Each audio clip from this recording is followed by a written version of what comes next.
Number One 的人选。是做什么用的？做你的负责人。哦，胡可鬼，现在还不用想。如果这个陈其迈下礼拜三啊，就是要辞职和可的话，那你现在已经有心目中属于的人选吗？你觉得沈荣津怎样？阿贝怎样？我跟他很好啊，他表现也很好。所以他是你的人选。我们内阁表现每一个都很好。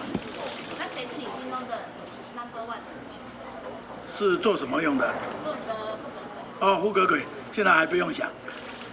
那陈时中如何？陈时中也表现很好啊。那这两个人要选一个，要选谁？也没有说两个选一个。这个陈其迈都还没有提出辞职，我就在想这个对陈其迈不好意思。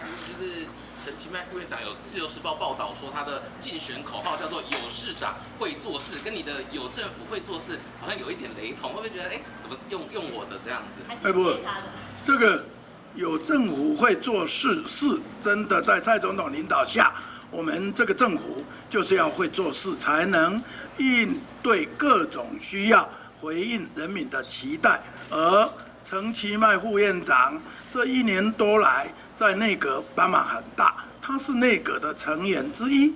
这个内阁如果是会做事，陈其迈功不可没。有一份报道说，您有去跟总统说这个配票的事情，因为7月就要选代会，然后希望这些女苏巧慧当中常委，保留一席。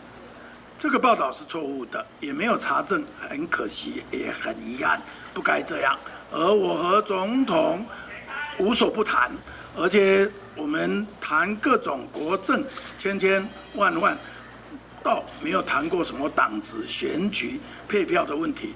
苏巧慧要不要选，我都尊重他的决定。目前时间也还早，他也都还没有做决定。如果他要选，也要自己努力，不是我去跟总统怎么配票。谢谢，谢谢。上这么多的这个毒咖啡，你自己有觉得比去年还多吗？